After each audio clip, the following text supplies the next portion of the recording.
Today, I want to talk to you about an extraordinary life. And I want to start off because a lot of you know me, a lot of you don't know me or know what I do, but I'm a wedding designer, but I also do home design as well. And so I want to start this off by giving you a little the origin of where this thought process came a couple of years ago. I intend to write a book about it, but I'm one of those I just can't seem to get started. But anyway, those who have written a book say the first one you get out of the way, the rest of them come easy. But I hadn't experienced that yet.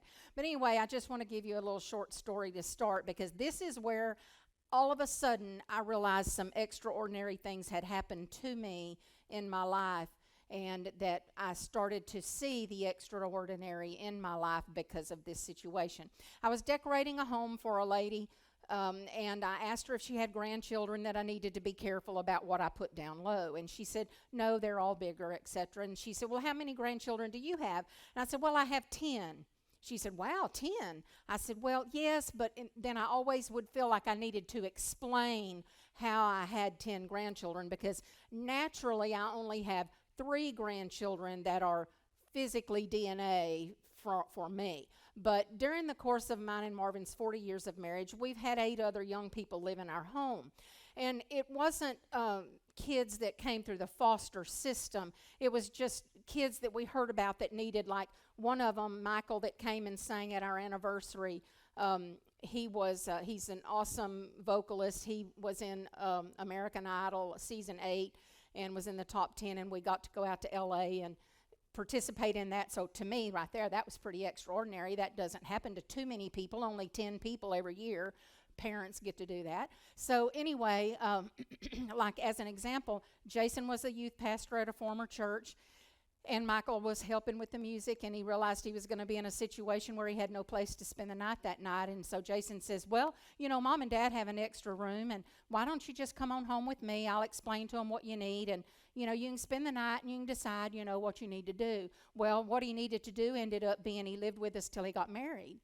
And so also, Marvin and I, when we got married, Jason is my natural child. I'd had him from a previous marriage, but Marvin adopted him as soon as possible, which was 6 months.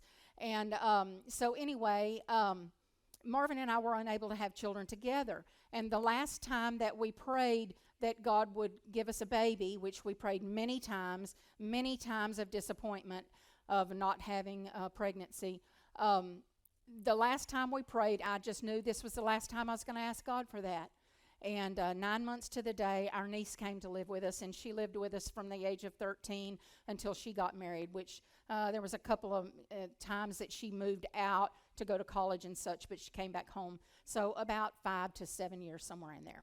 But anyway, that's just to give you an example of why I would feel like I needed to explain. Not all of those young people come home to us anymore, like at Christmas, but some of them do. Rodney and Antoine are 2 young men who were living, they had come to Jasper and they were living in a halfway house just because no one could take them, and there was some trouble going on at the halfway house. And so Marvin and I looked at one another, and we said, get in the truck, and we went down to the halfway house, and we said, Rodney and Antoine, y'all need to come home with us, get your stuff, you're going to live with us. And, you never know what seed you're planting in someone's life. Rodney is now a Texas Ranger. Antoine is a chef in Mississippi. My niece is an attorney. She practices law in Louisiana and in Texas. And Michael, y'all have seen him before, and he's a music pastor in College Station. So obviously you know Jason, and of course he is my pride and joy, I have to say. But anyway, that kind of gives you a background of our life and some extraordinary things that happen to us. We can do extraordinary things, but a lot of times those things happen to us, not necessarily like, I'm so extraordinary, that I'm going to do all this stuff. That's not how it is. God will take something as simple as someone needing a place to lay their head at night, and they come in your home and they send you a letter years later and say, we weren't there with y'all very long, but you don't realize what seed you planted. Doesn't take long to put a seed in the ground. Doesn't take long, just a second. And in a life, 3 months could be just a second. But those young men, that Rodney, he sent a letter to us, and he said, now I know, he said, there's not a night that I didn't see Mr. Marvin kiss you goodnight. There's not a night that you didn't walk by our door, because these boys were 16 and 17. I'm not going to be tucking them in bed. I mean, you know. So anyway, but we'd walk by their door. I'd walk by every night, and I'd say, I love you. Y'all rest well. And he said, now I know how to treat my family. Now I know what it's like to have a family experience. And so you never know what you're doing for someone else. And it may seem like a simple thing to you. That was simple. That was just the way we lived, you know. Marvin, you're going to kiss me every night before we go to bed, okay? And so anyway, 40 years we've been married. You might want to try that. Anyway, but anyway, I want to get on into the message. But the reason why I'm telling all of that is because Trina, the lady I was doing her home, she looked at me and she said, wow, you've lived a very extraordinary life. And I immediately responded to her, oh, I'm nobody special. And then I heard God's voice say to me, don't ever think of yourself as not special again.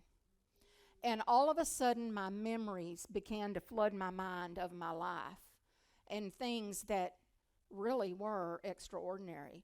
It's not the normal course of events to have 8 kids live in your house that you never saw before. Now, my niece, obviously, I'd seen her before. But the rest of them, not one of them had any kind of relation. The last young woman that came to live with us, I wish I could say, but because of the age of the children in here, I won't. But her last memory of her mother was at 4.5. And the mom had a drug issue, and she needed money. And so you can probably figure out what was going on with that child at 4.5 years old. That's the memory you have of your mother. That young woman needed a mama that could sow into her what love from a mama is like. Yeah. And the school called me about her and said, we got a young lady, and this is her story. And I was so moved with compassion. And I said, let her come home with us. If she likes us, it's a go. If she don't, we prayed about it. I think I've told y'all this story before. We called a lot of people to pray for us, that if she wasn't to be in our home, that we would immediately know it, because the worst thing we could do for that young lady was to invite her to live with us, it not be working out, and then tell her she's going to have to leave. She didn't need to hear, you got to leave one more time. So we opened our home, and we also know what it's like to let those kids go. There comes a time when that place that you're sowing in their life comes to an end, and you feel, I physically felt the release. The day that we went to see Olivia, which is the last young lady, I went to see her. She had moved to Lufkin, and it was her birthday. I wanted to take her to lunch, and my friend and I went with me. And we were leaving the restaurant, and I looked at my friend Mary. I said, Mary, that was odd. She said, yeah, it kind of was. And I'm going to tell you, immediately I felt the physical weight of that relationship leave my body. And I knew that it was done. I had done what that the Lord had called me to do, and it was finished. Now, do I love her? Would I have open arms if she wanted to come back? Of course. But I knew that my responsibility was done. Yeah. Okay, so let me move on into the message. You know, a lot of men and women in the Bible, we look at them and we think, oh, my goodness, Moses, man, he was extraordinary. And we look at other people, Mary, all these other people in the Bible that we think we could never measure up to them. But, they were people just like you and me. They were, you think you might be nervous about putting a rod up and telling the seed apart? I think I might be. So you know that they had concerns and probably fears about moving into what they wanted, they knew God wanted them to do. But they had extraordinary opportunities, and they happened to them, and they accomplished a lot of extraordinary feats. So when I do a word study like this, I like to look up the word in just the regular dictionary and find out what it means. So extraordinary means that it's outside the normal course of events. Just like I shared with you about my own life and the kids living with us, that was outside the normal course of events, because normally you have 2 adults get married and they procreate and they have their own family. Well, that didn't happen for us that way. So God gave us children another way. So it's also unusual or remarkable or something extremely good or having a special quality. So what I want to do today is I want to break these down, and I want you to look at your own life and begin to see extraordinary things that have happened to you so that you can begin to walk in the extraordinary, okay? Because it's going to happen all the time. And it's like once your eyes are open to it, then you can see it happen, okay?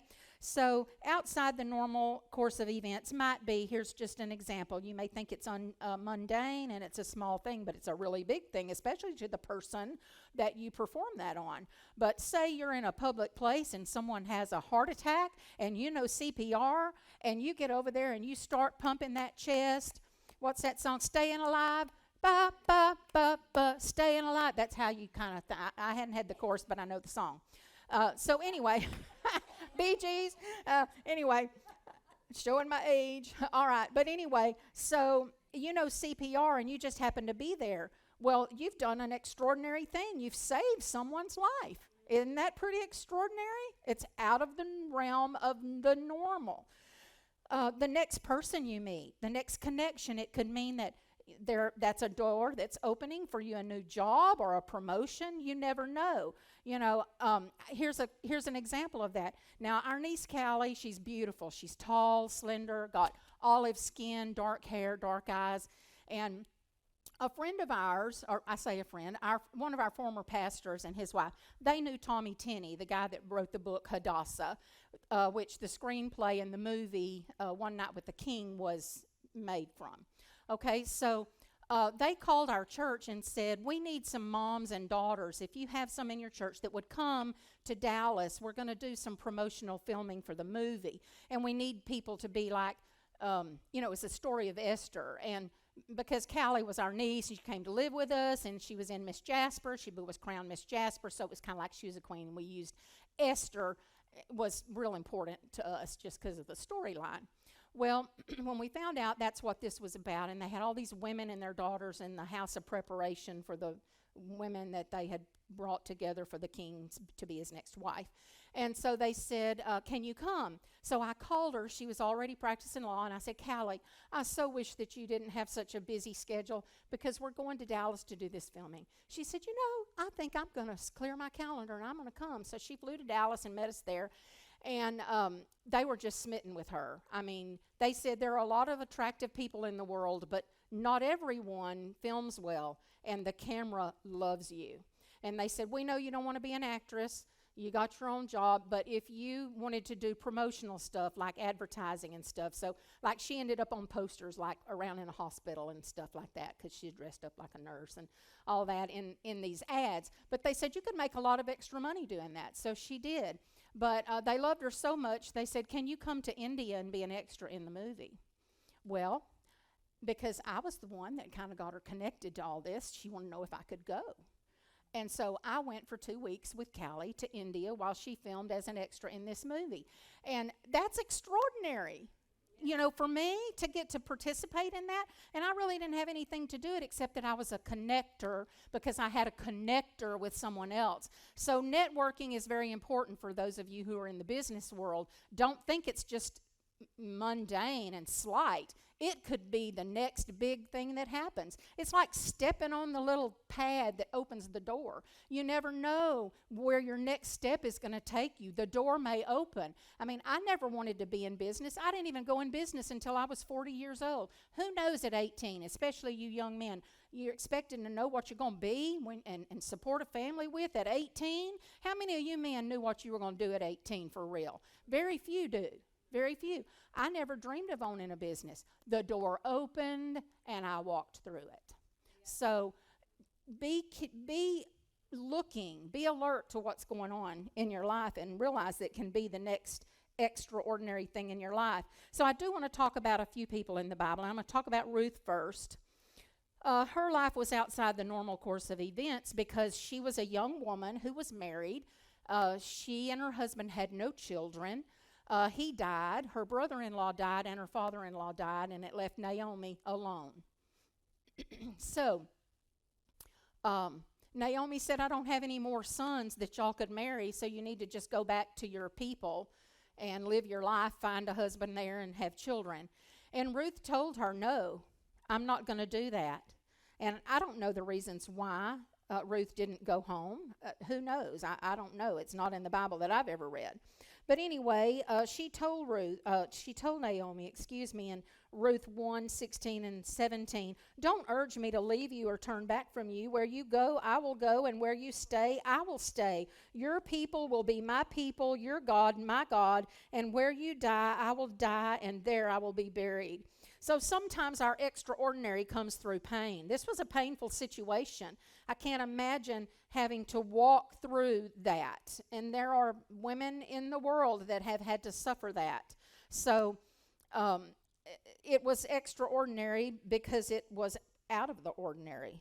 And so painful situations sometimes it's birthed out of that. And courage gives us the will to move forward, which brings us to the willingness to do the extraordinary. We then have to walk it out. And Ruth showed courage by staying with Naomi. She willed herself to stay, and she walked it out by what? Being obedient to Naomi's instruction. There were specific things that Naomi told her to do. She said, go glean in this field over here. When it came time that Boaz was her redeeming kinsman, which if you have a lot of Bible knowledge, what that meant was when a man died, the next relational person would take that woman and marry her so that there could be children born.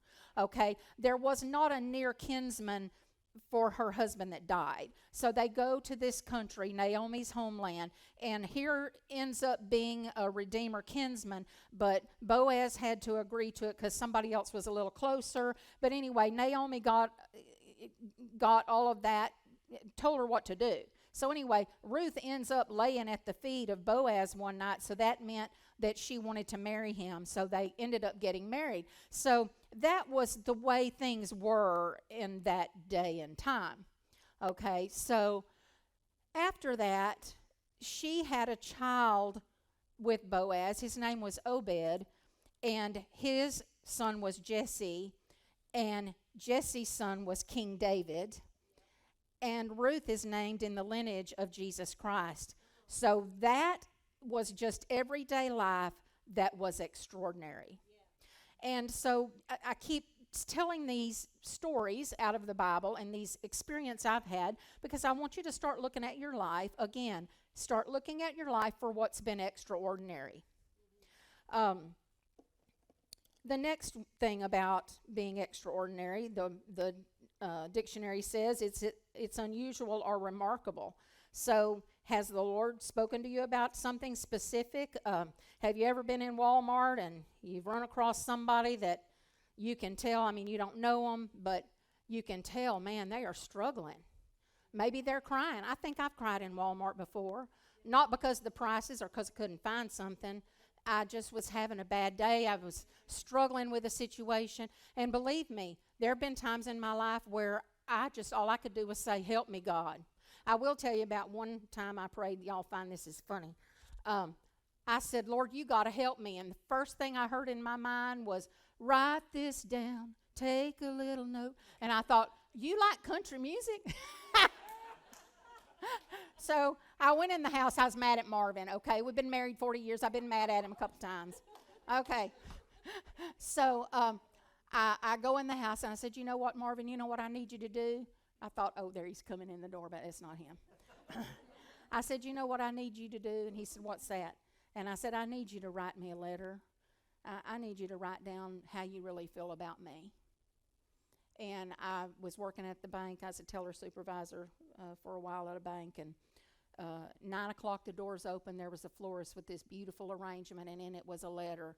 And it was Marvin telling me how he felt about me.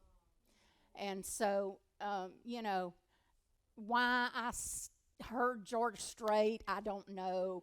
But God used it because he was giving me something extraordinary that I was going to find. And it was in the middle of just crying out. And that's all I could pray. I didn't even have any words anymore. I'd prayed them all. All I could say was just help me, God. And he did. He did. So anyway, that was extra. So anyway, maybe you've come across someone that really needed prayer. Maybe they just needed an encouraging word. You don't have to walk up and be all holy and say, oh, bless you, and and all this. Just say, man, I see you're really having looks like you're having a hard day. I just want you to know that I care about you and that the Lord cares about you. And you know, if the Lord leads you and they are open to receiving prayer from you, then that's great. You know, walk through whatever the Lord shows you and tells you to do. Also, you may need to pay for somebody's meal. Maybe the Lord's blessed you that week and you got extra money and you see a young family somewhere. You know, when you look and you see a table full of 6 children, you know, that costs a lot of money to take those kids out to eat. And, hey, Marvin and I, we're going to start halving our meals, and we're going to stop getting the extra queso. We're going to, because everything keeps going up higher. But, you know, the Lord may tell you, you know, bless them, bless them. Don't tell them that you did it. Just go tell the person at the checkout and say, I want to pay for the meal of people at table 10. And let that give you the confidence to move forward in paying for something else or doing something else. Maybe there's a young mother that is single and school is starting and their kids need clothes. I can't tell you, bless his heart, my husband, he would just give money to people and say, you know, I know school's starting, take so-and-so and get them some clothes, you know. And I love that about him. But I will tell you, when he don't have no money in his pocket, he's real tight. Okay. And it's been tight times at our house before. I'm just going to share this with you. You know, okay, when Marvin turned 60, this has been some years ago because we bought this ranch. But anyway, he tells me at 60 years old, you know what I've always wanted? I said, what's that? I've always wanted a ranch. And I'm like, why are you telling me this now? You know we got a plan. We're going to have our house paid off by 60, so when you get around to retirement, we don't have to worry about a roof over our head. Nobody's coming to get it, blah, blah, blah, you know. That was our plan, or I thought it was. And then he's telling me he wants this ranch, and I said, why didn't you tell me this 30 years ago? We could have been buying that all this time. So anyway, and now I want to show you the extraordinary in that, because we went into a way lot of debt, okay, to buy this place. A way lot of debt, and him 60 years old. Oh, Lord, you know, I was nervous about it. Jesus knows. And anyhow, so we had a business. We just recently sold our welding business, but Marvin made these aluminum docks, and they rolled in and out, and then he made these aluminum floating things where you pull your boat up in, whatever you call those. Anyway, slip. A friend of ours was having work done on her house, and we've been friends with she and her husband for probably 30 years. Well, she was having all this work done on her house, and the contractor just happened to ask her, do you know a guy named Marvin Cowart that does aluminum welding in town? And she said, yes, I do. He's a great guy. It's a great family. I know both of them. I've known them for a long time, and good, honest people, and blah, blah, blah. And he said, well, I'm going to go talk to him about building these things. They needed 9 of them. I'm talking about the biggest bid we ever got in our business of $300,000.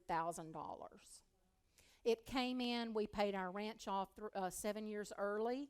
Had money left over. That's God.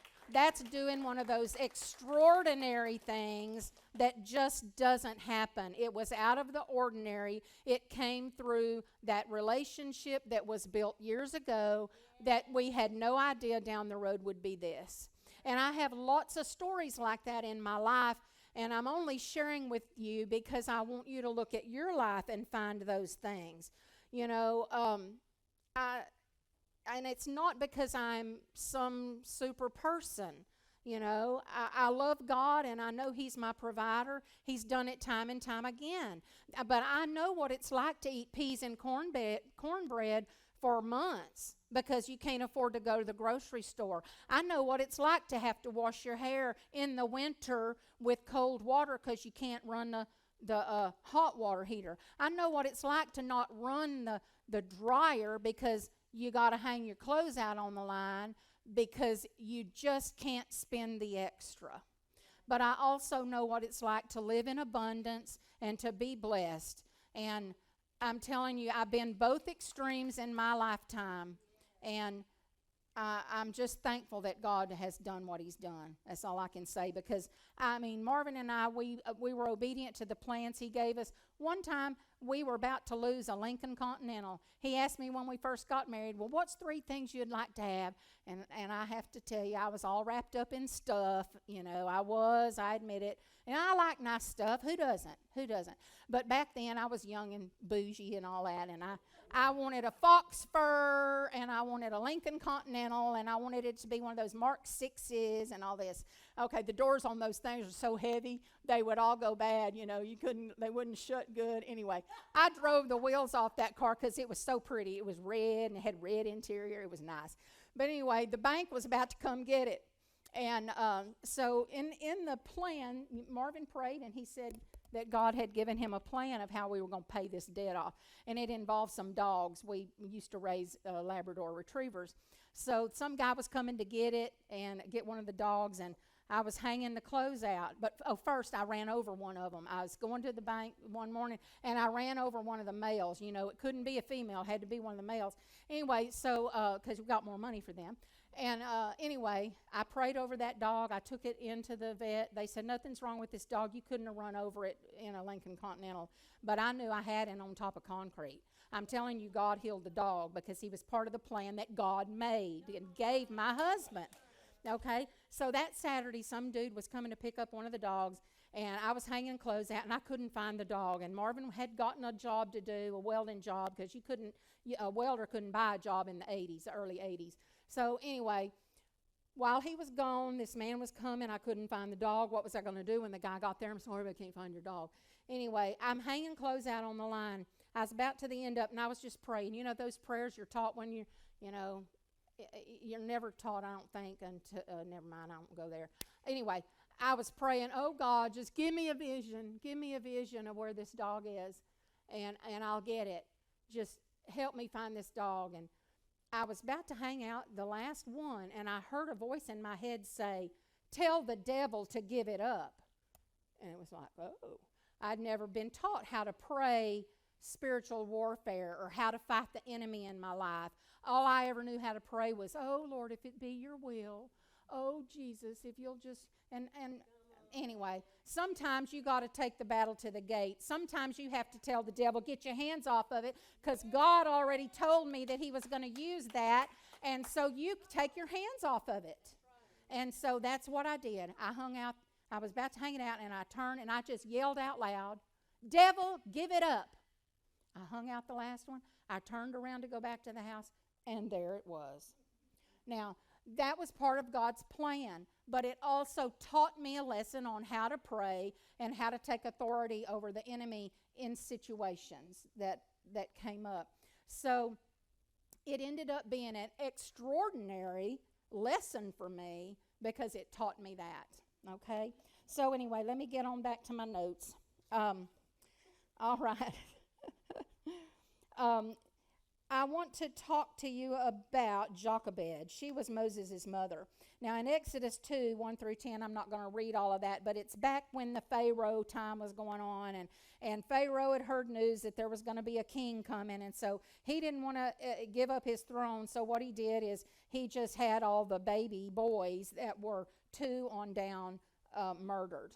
And they tried to get the babies as soon as they were born. And he had midwives that would go to all the Hebrew women because it was coming out of the Hebrew people. And so he had,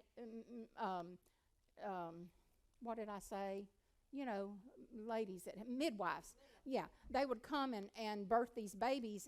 But the problem with it was the Hebrew women had their babies so fast that they couldn't get to them and get their babies.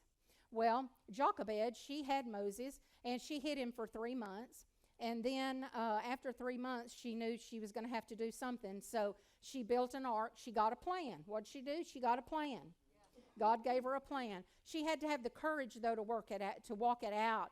The courage to do the plan. The willingness to walk it out and to be committed to it. I don't know how committed I could be to taking my baby, my 3-month-old baby, and putting it in a little boat in a crocodile river, but she did it. She did it. And I'm telling you, God gave her a plan. And what happened?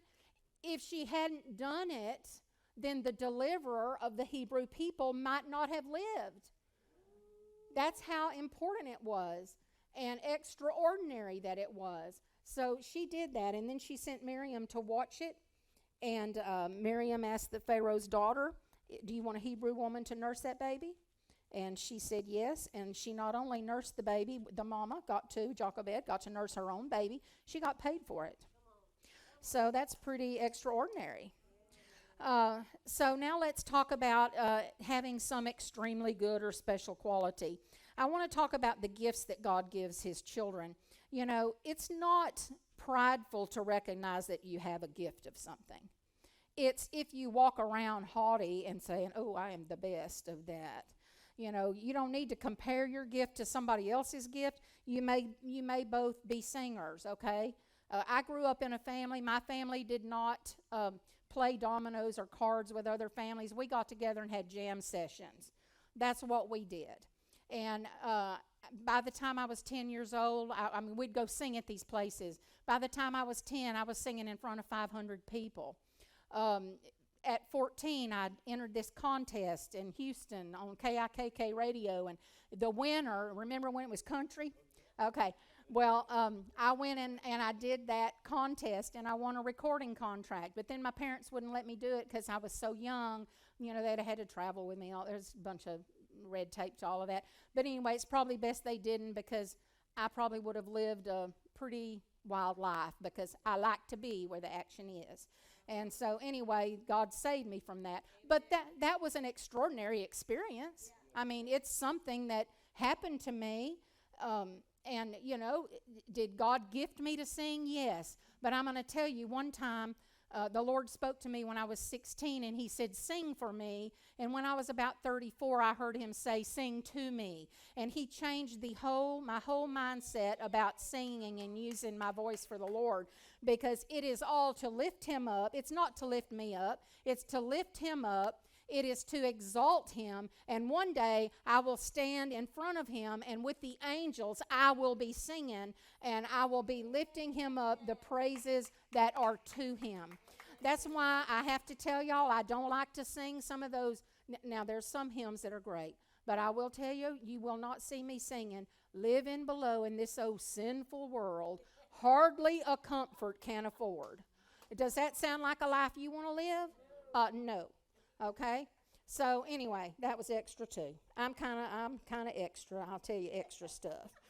Okay. So the gifts that the Father gives his children, he's not hiding from you, and he's not going to take them back. Romans 11:29 says, for the gifts and the calling of God are irrevocable. So that means he's not going to take it back. He's not ashamed that he gave you the gift he gave you.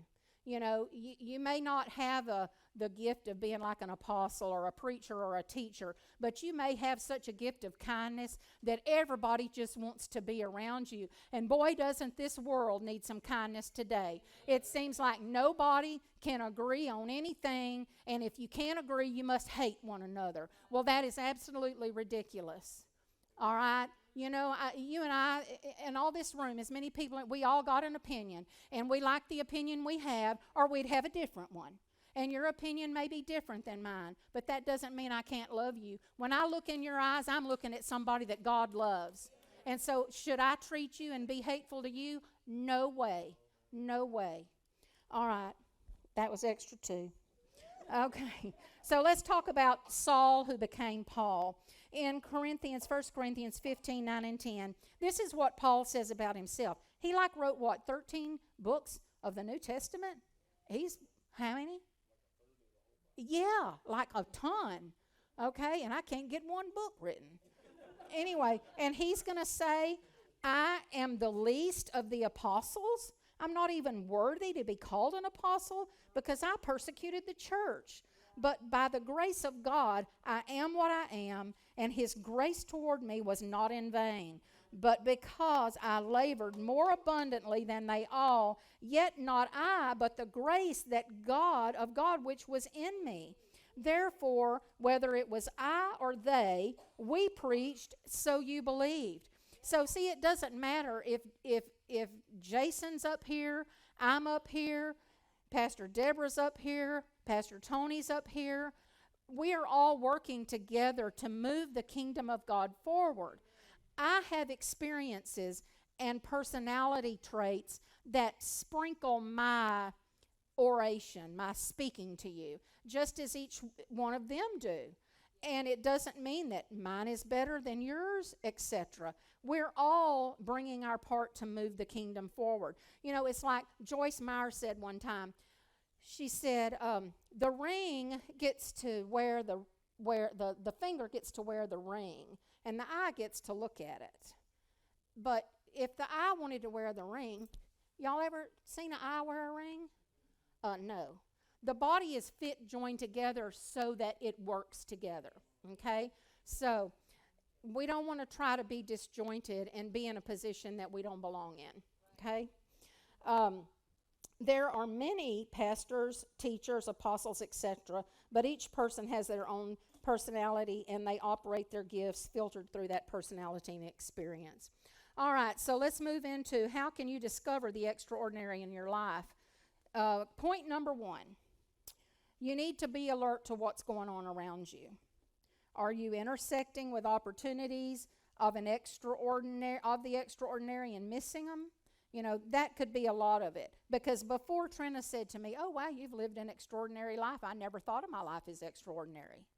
But now I see it. Like I said earlier, I see things that I didn't see before because my eyes were opened to notice it. So we want to be alert. And here's an example of an extraordinary thing that was very just simple to me. It was, but I used to have a bride and formal wear business, and I had a bride who came in. She found a dress she loved. She stood in front of the mirror on that platform, and she was just like mesmerized, you know.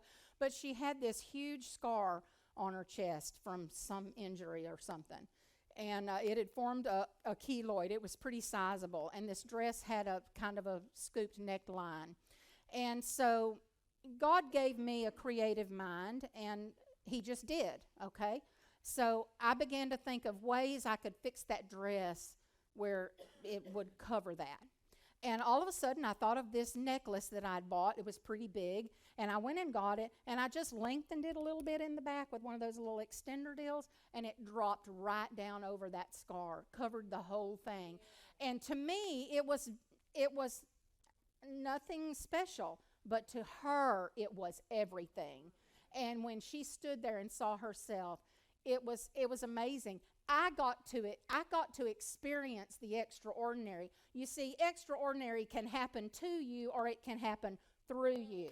And if you're looking for those experiences, you will find it, but you've got to be looking for it. And a lot of times I think we mess up by thinking, oh, well, that can't be God. It wasn't big enough. You know, it wasn't super exciting or powerfully spiritual.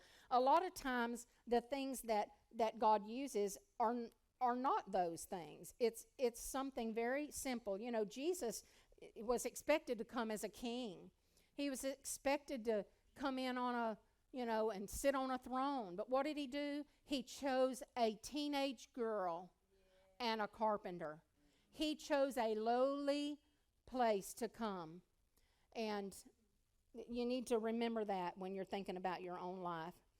Okay, so are we listening to the Father's voice and those unctions that we get, the feeling that you need to do something? Like I said about praying or talking to someone, just encouraging someone in like Walmart or any other store. There's been a couple of times, this is not something that I've operated in the past very much. You know, like you've heard people in the spiritual world say, you know, I got a word for you. You know, be careful if anybody ever says that, because sometimes their word could be God, absolutely, but sometimes it can be tainted with their own personality or thoughts. And we're human, and we can miss God. I'll just tell you that. We can miss God. I can miss God. You can miss God. So we're trying to do. And so anyway, a couple of times in our church service, I've had a very strong unction that I needed to speak some words of encouragement to some people. It's happened a couple of times here.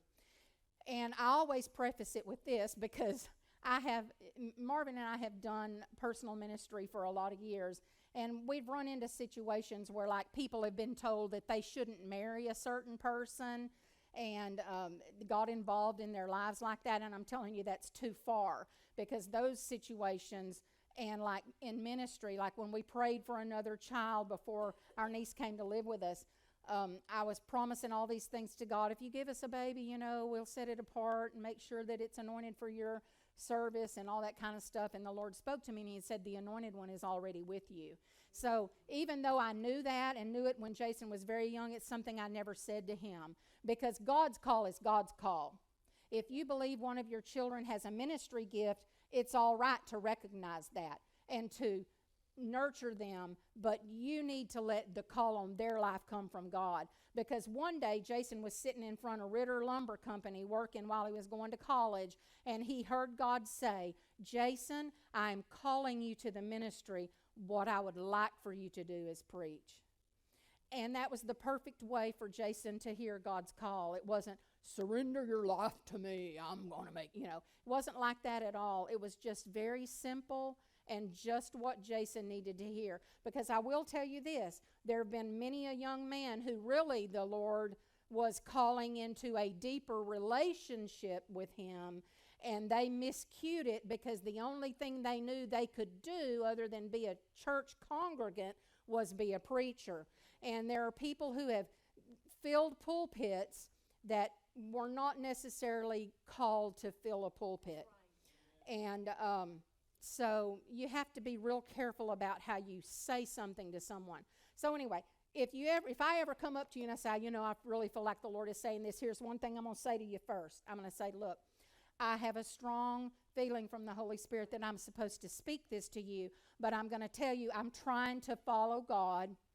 And if what I say does not resonate with something that's going on with you already, just know that I'm trying to hear God clearly, and just know that's what I'm trying to do.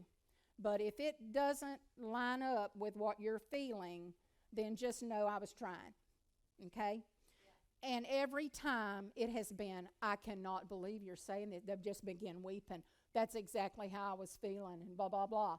So what happens is that gives you the encouragement that you're hearing his voice, so you can move beyond that, and that probably will begin to happen more often. Mm-hmm. But you have to be careful, because you may know things about them. As I get to know y'all, see, there may be things about your life that I know that could taint what I'm hearing the Spirit say. So I want to be careful, and anybody in this church that has the authority to release that kind of word to you, they are going to be trying to hear what God says. They're not trying to do anything that would set your life on a path another direction. We all want to move you forward and deeper in the Lord. So anyway, so are you using your gifts? Now, they can be any kind of gift. They can be, like I said earlier, kindness. They can be your outgoing personality, your caring hugs. I mean, what did I tell y'all here not too long ago when I did transition? That I knew I was loved. My daddy kissed us on the forehead when I was a kid every day before he went to work, but he wasn't. So I didn't. And so I had to learn how to let people hug me. I mean, I think it's kind of weird, because I'm a loving person. I'll tell you anything about myself. I like you. I like to have fun, all of that. But I've never been a real hugger. And so I've had to kind of learn to let people hug me. And I'm trying, and I'm working on it. But I'll tell you, the Sunday that I said that, I stood over here, and Tawana was here. And she came up to me after service, and she said, I just want to give you a big hug. And I just fell into her chest, and she gave me the best hug.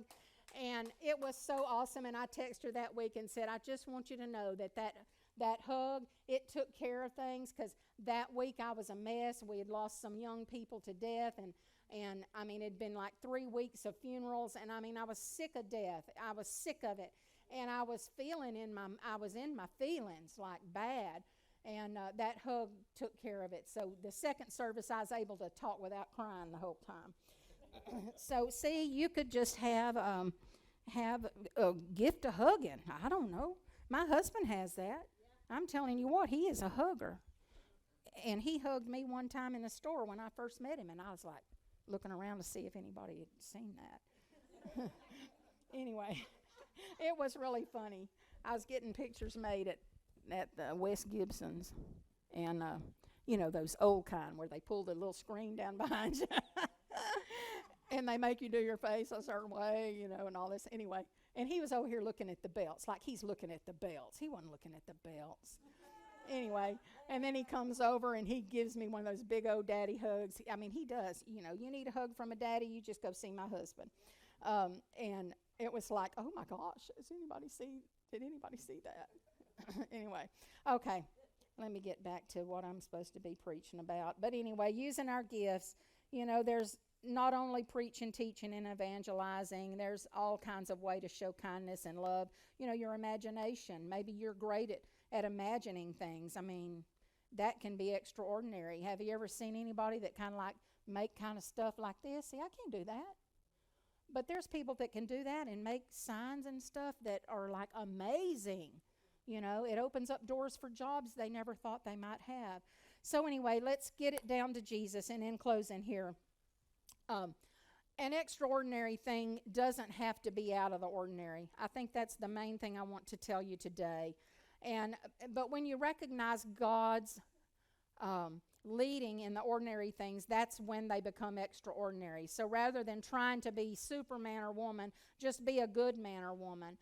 Just put a little extra into the ordinary around you and watch how God takes something mundane and makes it miraculous. And so today I want to bring it down to Jesus and say, as I mentioned earlier, he was expected to come as a king, maybe a Caesar. They were expecting someone who was going to take care of everything, but he chose the teenage girl and the carpenter to come.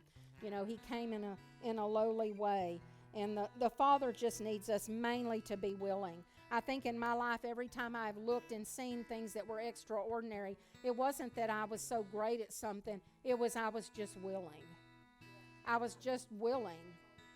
And I think that's the key to mostly the whole living the Christian life is just willing. Are you willing? Are you willing to let the Lord take your ordinary things and make them extraordinary? So today I just want you to know that he could accomplish great things in our lives if we would just let him do that and let him have access to the very things that we take as mundane. Stop looking for the next big thing and just do what God's called you to do. Live a good, holy life. So this week, I just want to bless all of y'all and pray that you all go out, you be extraordinary this week. When you open your eyes to the things in your life that are extraordinary, you will know when they happened from that point on. So God bless you all. Love you.